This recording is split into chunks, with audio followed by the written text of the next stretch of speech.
I thought I was saving my mother's life. Turns out, I was just paying for my sister's booze and lies. You know those phone calls that start with, "I hate to ask you for help, but..." Yeah, that was the start of the biggest betrayal of my life. My name's Mike. I'm 38, I run a small but successful software business, and I worked damn hard to climb out of the dirt we were raised in. Mom was a single parent, worked night shifts, and somehow managed to raise 2 kids, me and my older sister, Candace. I owe her everything. So when Candace called me one night, sobbing about how Mom had collapsed and needed help, I didn't hesitate. She said Mom's health was spiraling. "She's not eating, she's barely walking, Mike. And we can't afford decent care," she cried. I was at my desk, working late, and hearing that hit me like a brick. "How much do you need?" I asked. "Just a couple thousand. For her prescriptions, and maybe a nurse a few times a week." I wired the money that night. No questions asked. That was just the beginning. Over the next 6 months, the calls kept coming. "Mom's got a new medication. It's not covered. The roof's leaking over her bedroom. She needs dental surgery, Mike. She's in pain." Every time, Candace was in tears or on the verge, her voice shaking, almost panicked. And every time, I paid. It felt good to help. I mean, I wasn't rich, but I was doing well. I had the means. And honestly, I felt guilty. I hadn't been home in a while. Between work and life in the city, visits became next month, then maybe over the holidays, then soon. Helping with money felt like the least I could do. The thing is, I never spoke directly to Mom. I'd ask, "Can I talk to her?" "She's asleep. She's not doing well today," Candace would say. "She's been sleeping a lot lately. And honestly, she doesn't want you to worry." Red flag, right? But I trusted my sister. We didn't always get along growing up. She was the rebellious one, always in trouble, skipped college while I took the scholarship route. But she was still my big sister. Family. About a year into this cycle, I suggested something different. "Let me bring Mom out here. I can set her up in a great place near me. Doctors, proper care, everything." Dead silence on the other end of the line. Then Candace snapped. "She doesn't want to leave her home, Mike. She said that herself. And she wants to be with me in her final years." That guilt again. That damned guilt. I backed off. I kept wiring the money. At some point, I stopped counting. Every month, another request. The car broke down. How am I supposed to take her to appointments? "We need to upgrade her bed. She's getting sores." The heating bill was crazy this month. I sent, and sent, and sent. But something started to gnaw at me. There was no thank you card. No birthday message from Mom. No, "I miss you." Not even through Candace. When I mentioned it once, Candace got defensive. "She's just tired all the time. Don't make this about you, Mike." I didn't like that. Something felt off. So I sent flowers for Mom's birthday. A beautiful bouquet. Included a note that said, "Love you, Mom. Call me soon." A week passed. No call. Then I called Candace. "Oh, she loved them," she said. "She cried when she read your note. But she's been sleeping a lot again." I didn't buy it. Not anymore. I started thinking about how Candace used to be. Always looking for shortcuts. Borrowing money she never paid back. Calling me Mr. Big Shot once I started making money. I wanted to believe she'd grown up, but that voice in the back of my head started screaming louder. So I decided to get some answers. Quietly. That's when everything started to unravel. I didn't go in guns blazing. Not yet. Instead, I started testing the waters. A few surprise calls to Candace's house around the times she said Mom would be awake. No answer. Or I'd get a rushed, mumbled excuse. "We were just headed out. She's in the bathroom. She's napping again." Always some reason I couldn't talk to my own mother. But here's what really started to mess with my head. Candace didn't just deflect. She made me feel like I was the one being unreasonable. "She's sick, Mike. You think this is easy for me? I'm here alone with her 24/7. I never asked her to do that. I offered to help in every way I could. I told her I could send a nurse. She shot that down immediately. She doesn't want strangers around her. And we can't afford it long term, even with your help. I even suggested hiring someone under the table, someone local, even part-time. She's more comfortable with me. I'm her daughter. You'd understand if you were actually here." There it was. That little dagger. If you were actually here. Candace knew exactly how to twist the guilt knife. I felt like a failure of a son, and she played on that hard. Every time I asked a question, she'd respond like I was attacking her. One day I said, "I just want to make sure Mom's okay." And she snapped. Do you think I'm lying to you? Wow, that's really low, Mike. I backed off. Again, it's amazing how guilt can override logic. Even when my gut told me something was wrong, I didn't push. I didn't want to believe my sister would use our sick mother to scam me. That's next level evil, right? But evil doesn't always wear horns and carry a pitchfork. Sometimes, it sounds like your sister crying on the phone. Then came the weird bank stuff. I'd occasionally send larger amounts, like 5 or 6 grand, just to cover what Candace called a rough month. But then I'd get pinged with overdraft notifications. Not from my main account, but from an old joint account I'd set up for emergencies. I hadn't touched that account in years. I'd even forgotten Candace was listed on it. I checked it. Thousands gone. Transfers I never made. Charges from liquor stores and casinos. I confronted her. Gently at first. Hey, I noticed some weird activity on that old account. Any idea what's going on? Silence. Then, oh yeah? I had to use it once or twice. Things were bad. I was going to tell you. You used it for what? For groceries. And a few bills. Chill, Mike. It's not a big deal. A casino isn't groceries. Dead silence. Then came the tears. I'm sorry, okay? I was stressed. I needed a break. You have no idea what it's like watching her fade away day after day. I gave up my life to be here for her. I stayed quiet. She added, You're judging me from your cozy condo while I wipe mom's drool off her chin. That one stung. Bad. Because that's the thing about emotional manipulators. They don't just lie. They reshape reality. They turn you into the bad guy for noticing their abuse. They make you feel selfish for wanting the truth. And it worked. I felt ashamed for even asking. But that shame didn't stop the questions in my head. Like, how was she affording new clothes and salon visits if money was always so tight? Why was mom never available when I called? And most of all, what kind of daughter really refuses professional help if her mother is truly as sick as Candace described? So I made a decision. I was going to get eyes on the situation. Next time, instead of sending money, I sent someone else. The guy I sent wasn't a cop or a private investigator, at least not officially. His name was Darren, an old friend from high school who still lived in our hometown and owed me a favor. He worked security, had a sharp eye for BS, and most importantly, knew how to blend in and keep quiet. I called him and said, I need you to check on someone. My mom. Just drive by, take a look, maybe knock on the door and say you're an old neighbor. Nothing crazy. He agreed without asking too many questions. That's the kind of guy Darren is. A few days later, he called me back. Hey man, you got a minute? My stomach dropped. It wasn't what he said, it was how he said it. Yeah, I replied, heart pounding. What's going on? I went by. The house looks like hell, Mike. I mean bad. Overgrown yard. Paint peeling. Trash bags piled on the side. And your mom, she answered the door. I stopped breathing. She looked confused. Like, didn't know who I was. Kinda out of it. Skinny. Really skinny. Like she hasn't been eating right. I said I was an old friend of yours just stopping by, and she kinda mumbled something about the weather and shut the door. That was all I needed to hear. Everything inside me twisted up in rage. I felt sick. Helpless. Betrayed. My mom wasn't supposed to be confused and starving. She was supposed to be resting, cared for, safe. Candace told me she was deteriorating, but I assumed that meant age, not neglect. Did you see my sister? I asked. Nah, but there was a car in the driveway, brand new Dodge Charger. Looked out of place in that mess. Of course there was. I thanked Darren and hung up, my hands shaking. For the next few days, I couldn't focus. Couldn't sleep. Couldn't work. I kept replaying Darren's words over and over. She looked confused. Skinny. That's when the guilt shifted. It wasn't about not being there. It was about letting myself be fooled. About leaving my mother alone with someone who clearly didn't give a damn about her well-being. I started digging.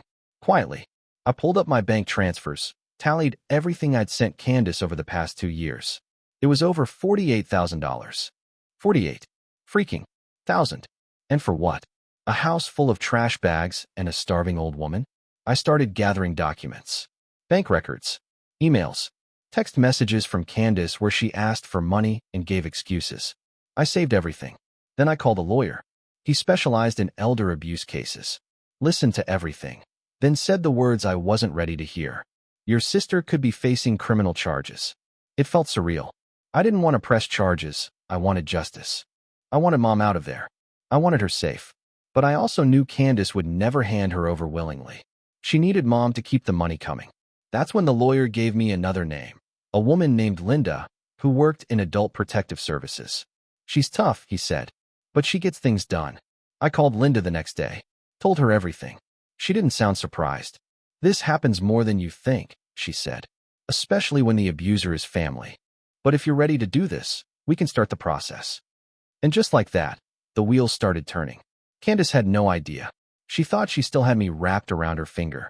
Thought I was still too busy, too guilty, too far away to do anything real. She had no clue the storm was coming. A week later, I was on a plane. I didn't tell Candace I was coming.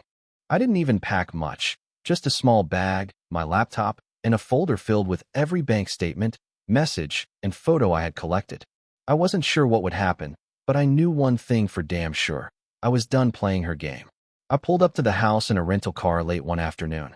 The place looked even worse than Darren described. The lawn hadn't seen a mower in months. A busted lawn chair was tipped sideways in the yard. The paint on the porch was so chipped it looked like it had been clawed off. I parked, took a deep breath, and knocked on the door. No answer. I knocked again, louder this time. Finally, the door creaked open. It was Mom. She looked even smaller than I remembered. Pale, tired. Her hair was thinner, her eyes a little vacant, like no one had truly looked her in the eye in years. She stared at me for a second. Then her face twitched. "Michael," she said, her voice shaky. "That broke me." "Yeah, Mom. It's me." She looked around nervously, as if afraid someone would catch us talking. "What are you doing here?" "I came to see you." Behind her, I could hear a TV blasting some daytime show. The house smelled like sour laundry, alcohol, and something burnt. I gently stepped inside. "I brought you something," I said, pulling out a box of pastries from a local bakery she used to love. "Remember these?" Her eyes lit up, just for a moment.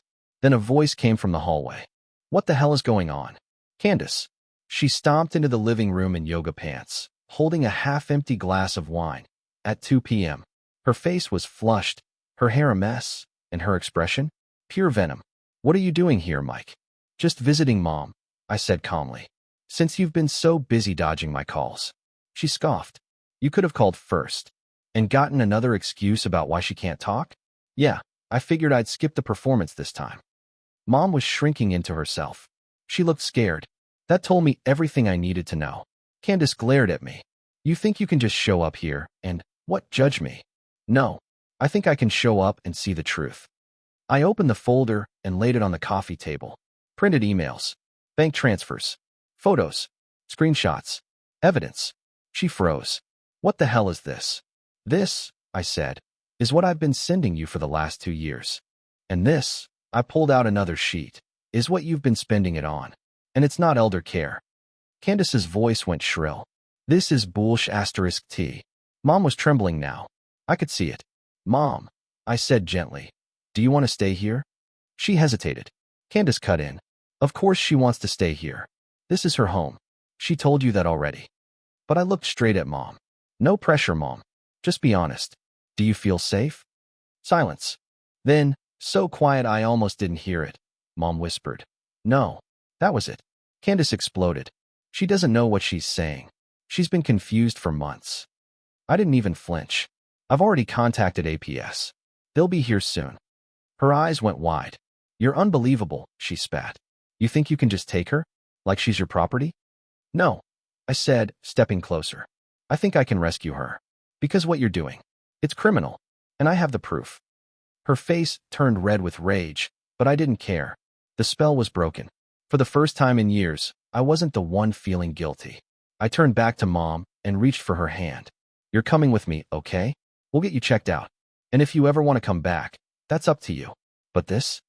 I looked around the room. "This isn't safe anymore." Mom nodded slowly. Candace screamed at us as we walked out. But this time, I didn't look back. Getting Mom out was only the beginning. The next few days felt like trying to breathe after nearly drowning. She stayed with me in a short-term care facility I paid for out of pocket. Clean room, kind nurses, real food. For the first time in years, she was warm, safe, and surrounded by people who actually gave a damn. But the truth? She barely recognized me for the first 2 days. The neglect had taken a serious toll, physically, mentally, emotionally. She was malnourished, borderline dehydrated, and had untreated infections that could have killed her if we hadn't acted when we did. The doctors didn't sugarcoat it. She was in bad shape. What crushed me most was her confusion. She kept calling me the nice nurse. It took gentle conversations, photos, and small moments, like me brushing her hair or playing her favorite jazz records, to slowly pull her back. By day 4, she looked me in the eye and said, "You're my son." I barely held it together. While she rested and recovered, I went to war behind the scenes. I wasn't just going to walk away. I needed to know exactly how deep Candace's deception went. I needed every piece of dirt, every lie, every dollar she stole. And I wasn't doing it for revenge, not yet. I was doing it for clarity, for justice. So I hired a private investigator. A real one this time. His name was Sean, ex-cop, sharp as a blade. I handed him everything I had, documents, bank records, even voice memos from phone calls I'd started recording once things got shady. Find out everything, I told him. I want to know what she's been doing, who she's been lying to, and if she's got anything hidden. Sean got to work. Meanwhile, Adult Protective Services began their own inquiry. They sent a caseworker to the house, interviewed neighbors, checked on the condition of the home, and compiled a report that read like a horror story. Mold, expired food, unflushed toilets, empty pill bottles, beer cans under the couch. Candace tried to play the victim, of course. Claimed I kidnapped Mom, accused me of manipulating her. But by now, her cries fell on deaf ears. She was a known liar, and APS wasn't buying it. I also contacted Mom's bank directly. With power of attorney now officially transferred to me, I was able to access everything. That's when the full picture came into focus. Candace had been siphoning Mom's pension for years. Direct transfers to her personal accounts. ATM withdrawals late at night. She even forged Mom's signature on checks. Sloppy stuff, but enough to fool bank tellers. There were also utilities in Candace's name billed to Mom's house. Subscription services she never used. And, get this, a gym membership. As if my mother, who could barely walk, was out doing squats. I sat down with Sean 2 weeks later in a cafe. He had a manila envelope, thick and ugly. "She's in deep," he said. He showed me photos. Candace at bars. Candace at the casino. Candace arguing with a guy outside a pawn shop, likely selling Mom's jewelry. Sean even found evidence she tried to take out a payday loan using Mom's ID. "Think she has any money left?" I asked. Sean laughed. "Not unless you count empty wine bottles." I thanked him, paid in cash, and took the file home. And then I just sat there, staring at it all. This wasn't just about greed. This was about cruelty.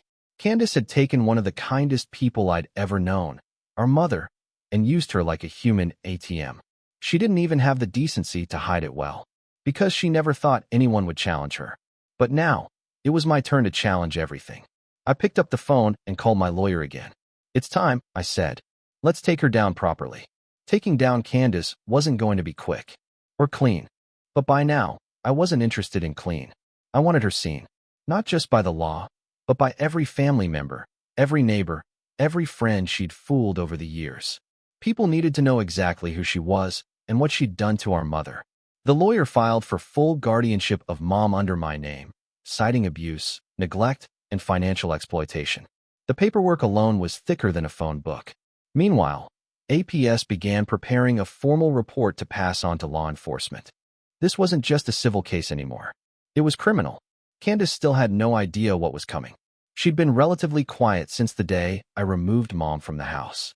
A couple of nasty texts. One of them said, "I hope you're proud of tearing this family apart." Another just said, "You'll regret this." I didn't respond to either. I didn't need to, because now I had momentum. With the case building and the truth mounting, I started reaching out to the rest of our extended family, people I hadn't talked to in years. Aunts, uncles, cousins. Most of them believed Candace's version of events, that I'd abandoned Mom, that Candace had sacrificed everything to care for her. So I showed them the photos, the documents, the receipts, the medical reports. It was like flipping a switch. My Aunt Lorna cried. Uncle Jeff swore he'd never talk to Candace again. One of our cousins called me and just said, "I'm sorry, man. I had no idea." It wasn't about turning people against her. It was about setting the record straight. She'd spent years crafting this image of the devoted daughter. That narrative was crumbling fast, but the real punch was yet to come. With my lawyer's help, I obtained a court order to freeze the joint emergency account Candace had drained. We also filed a claim for restitution, seeking repayment for all funds proven to be misused. It wouldn't get me my money back, not all of it, but it was the principle that mattered now. Then came the cherry on top. Sean, the private investigator, dug a little deeper and uncovered something unexpected. Candace had tried to file for guardianship of Mom just a few months before everything blew up. She wanted legal control of Mom's finances and medical decisions. If she'd gotten it, she would have been unstoppable. But her application had been denied. Why? Because she showed up to the hearing drunk. The court flagged it. The judge made a note about concerns regarding applicant's sobriety and stability. The file sat buried in the county clerk's office until Sean pulled it out like a magician. We now had legal proof that she was unfit. With that, our case turned bulletproof. APS coordinated with local law enforcement and prepared to press charges. My lawyer sent Candace an official notice informing her that criminal proceedings were likely to follow and that she should seek legal representation. The next day, she finally called me. I'll never forget the sound of her voice, flat, tired, hollow. "Mike, can we talk?" I didn't say anything. "I messed up," she whispered. "I didn't mean for it to go this far." I almost believed her. But then I remembered Mom, frail and hungry, calling me the nice nurse because she hadn't seen her real son in so long. "You didn't mess up," I said. "You made choices. Now live with them." Click. I hung up. That was the last time we spoke. After the call with Candace, something shifted. I didn't feel angry anymore. I didn't feel victorious, either. What I felt was tired. Like I'd finally dropped a backpack I didn't even realize I'd been carrying for years. The battle wasn't over yet, but the war was tipping in my favor, and most importantly, Mom was safe. And for the first time in a long time, she started acting like herself again. Each morning, I'd visit her at the care facility. She'd be sitting in the sunroom, wrapped in a warm cardigan, sipping tea, sometimes flipping through old photo albums I brought from home. Her memory was still foggy in places, but her spirit, that spark I remembered from childhood, was coming back. One morning, she looked at me and said, "Michael, I had the strangest dream. You were a little boy again, and you were helping me cook." I smiled. "That wasn't a dream, Mom. That happened. You were teaching me how to make meatloaf." She chuckled. "That was terrible meatloaf." We both laughed. I hadn't heard her laugh in years. The doctors said her progress was remarkable, especially considering the shape she'd been in when we brought her in. Good nutrition, proper medication, and being around people who actually cared were working miracles. But it wasn't just about her physical recovery. It was about trust. For weeks, she'd flinch every time someone raised their voice. She wouldn't eat unless the food was approved by Candace. She constantly apologized for being a burden. It broke my heart every single time. But I didn't push. I just kept showing up. I made sure she had fresh flowers in her room. I brought her crossword puzzles. I played her old records. And slowly, brick by brick, the wall Candace had built around her began to fall. At one point, Mom asked, "Why did Candace lie to me?" I paused. She was scared and selfish, and she stopped seeing you as her mother and started seeing you as a way to survive. Mom just nodded, tears in her eyes. "I don't hate her," she said, "but I don't want to see her again." That was enough for me. By this point, the legal side was catching up. The court granted me full guardianship, and Candace's name was officially removed from all of Mom's accounts, records, and healthcare decisions. The APS report had been sent to the district attorney's office, and they were reviewing charges for elder neglect and financial exploitation. I didn't need to see Candace in handcuffs. That wasn't my end goal, but I needed the system to acknowledge what had happened and prevent her from ever doing it to someone else. One day, while sorting through Mom's old things in storage, I found a letter addressed to me. It was dated 3 years prior, written in shaky handwriting. "Dear Michael, I don't know if you'll ever read this. Candace said you were too busy to call, but I want you to know I miss you. I love you. I hope you're okay. Mom." I read it 3 times before I could even breathe. That letter lit a fire in me. Not anger, just clarity. My instincts had been right all along. The guilt, the shame, the second-guessing, it had all been planted by someone who saw compassion as weakness. Not anymore. I put the letter in a frame and hung it in Mom's room. When she saw it, she smiled and said, "I remember writing that." "You don't ever have to write something like that again," I told her. "I'm here now. and I'm not going anywhere. Candace thought she could ghost the consequences. After our last phone call, she disappeared from the family radar. Blocked numbers. No social media activity. Even her closest friends hadn't heard from her in weeks. I wasn't surprised. Candace didn't handle pressure well. Never had. She'd run from jobs, from relationships, from bills. And now she was trying to run from reality. But reality has a way of catching up. A few weeks later, I got a call from Linda, the social worker from Adult Protective Services. Her voice was calm, but serious. We've received notice that the DA's office is officially moving forward with the case. Charges: elder neglect, financial exploitation, and forgery. I didn't cheer. I didn't even smile. But I did feel a strange sense of closure. The legal machine kicked into gear. A court date was scheduled. Candace would have to answer for everything in front of a judge. She could face fines, community service, even jail time, depending on how hard the DA pushed. But when the court summons was delivered, it triggered something I hadn't expected. She showed up at Mom's care facility. Drunk. It was around 6 p.m., near visiting hours. I wasn't there. I was at a meeting across town, but the nurses filled me in after. Candace stormed in demanding to see Mom, slurring her words, insisting she had the right to talk to her mother. When staff told her she wasn't on the approved visitors list, she lost it, screaming, throwing a flower vase, and having to be escorted out by security. They called the cops. She wasn't arrested, but she was issued a formal trespass notice. Any attempt to return would result in immediate arrest. I got the news by voicemail. I listened to it twice, sitting in my car in stunned silence. This was a new low, even for her. I didn't tell Mom what happened. She was doing better, calmer, lighter. There was no reason to pull her back into the chaos Candace had created. But I did tighten security at the facility. New passcodes. Restricted access. The staff was more than happy to comply. Then came the day of the hearing. Candace walked into court looking like a shadow of herself. Unwashed hair. Dark circles. That same smugness she used to carry? Gone. She didn't make eye contact with me once. Her court-appointed attorney looked exhausted. The judge read through the APS report, the bank statements, the medical documents. He didn't yell. He didn't lecture. He just read, and when he looked up, his eyes were cold. This is one of the clearest cases of elder neglect I've seen in years, he said. Candace mumbled something about stress and doing her best. The judge wasn't buying it. He sentenced her to 18 months of probation, mandatory rehab, community service, and ordered her to repay what she could from the funds she stole.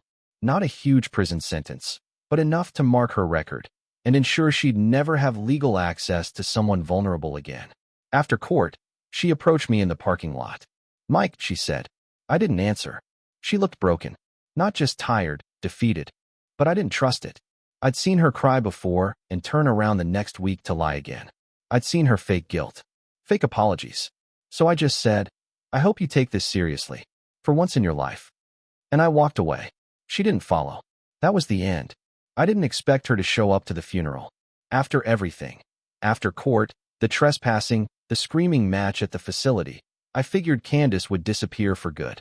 I even told the funeral director to be on alert, just in case. But still, a small part of me hoped she wouldn't come. Mom passed peacefully in her sleep, a few weeks after her 74th birthday. She'd had a good few months, better than the last several years combined. She listened to music, ate ice cream again, even laughed with a few other residents at the facility. And when the time came, it was quiet, gentle, dignified. She deserved that. The funeral was small. Family, a few neighbors, some staff from the care center who'd grown to love her. It was all simple and kind, just like Mom would have wanted. And then she walked in. Candace. Late, of course. Sunglasses on. Hair barely brushed. Black dress that didn't quite fit. And the energy in the room shifted the moment people saw her. You could feel the tension in the air. Some family members stiffened. One of our cousins whispered, "She has some nerve." She took a seat in the back, trying to blend in, but it didn't work. Everyone knew. Everyone remembered. I got up to speak. I hadn't planned a big eulogy. Just a few words from the heart. My mom wasn't perfect. I began, but she was kind. She gave when she had nothing. And she taught me what real love looks like. Not flashy, not loud, just constant. I looked down at my notes. Over the last year, I got to know her again. The real her. I saw her strength, her humor, her grace, and I got to say goodbye on good terms. I'm thankful for that. I paused, looked around the room, and then my eyes landed on Candace. And I'm thankful, I continued, that the truth came out while she was still here. That the people who lied, who took advantage, who twisted things for their own benefit, can no longer hide behind their masks. The room went silent. Candace lowered her head. I'm not here to shame anyone, I said, voice steady. But I won't pretend. Not today. Because this woman deserved more than secrets and silence. She deserved honesty. And now, at least, she has it. I stepped down. Candace didn't speak. She didn't move. Just sat there, frozen, as if the words pinned her to the pew. After the service, people offered hugs, condolences, even some apologies, ones I didn't know I needed. And Candace? She walked out alone. No one followed. No one spoke to her. That was the moment she finally became invisible. Not because anyone canceled her, but because she revealed herself. And once people saw her clearly, there was no going back. I watched her leave through the chapel doors, her shoulders hunched, head down, swallowed by her own shadow. And that was the last time I ever saw her. It's strange how quiet life feels after a storm. In the months that followed Mom's funeral, things didn't magically become perfect. There were still moments of heaviness. Days when the silence felt too loud, when I caught myself picking up the phone to call her before remembering she was gone. But there was also peace. A deep, earned peace I hadn't felt in years. I kept Mom's letter in that same frame by my desk. Some days I'd read it again, not because I needed the words, but because it reminded me of what was real, of who she really was, of what I stood up for. I didn't hear from Candace again. Not a call, not a text, nothing. Last I knew, she'd moved a few towns over, was supposedly in and out of a rehab program, and working part-time cleaning offices. No more manipulation, no more stories, just silence. And honestly, I was okay with that, because she had taken so much, not just money or time, but connection, clarity, peace of mind. And I was done giving her anything else. What I focused on instead was rebuilding the life I nearly let rot while trying to fix hers. I reconnected with people I'd pushed away, friends, cousins, even old college buddies I hadn't seen in years. I started visiting that senior center Mom stayed in, not as a visitor, but as a volunteer. I'd read to the residents, help them with tech stuff, or just sit and listen. Some of them reminded me of her. Others reminded me of what she could have become had I not intervened. One afternoon, I helped a sweet old man figure out how to FaceTime his daughter. When they connected, and his eyes lit up, I felt this quiet ripple of healing run through me. Not a big, cinematic moment, just a little spark of goodness. That was enough. I never set out for revenge. But I got something better. Truth, clarity, and a clean conscience. And Mom, she got the last chapter she deserved. Not trapped in a rotting house. Not filtered through someone else's lies. But held in dignity, seen for who she really was, and loved with no strings attached. Sometimes, I sit in the park with a cup of coffee, watching the wind move through the trees, and I'll think about her, about everything. And I don't feel bitterness. I don't feel regret. I feel proud. Proud that I listened to my gut. Proud that I showed up. Proud that I became the kind of man she always hoped I'd be. And that's how I know I did the right thing. Thanks for watching. If you enjoyed this story, leave a like, subscribe to the channel, and share your thoughts in the comments. Did he do the right thing?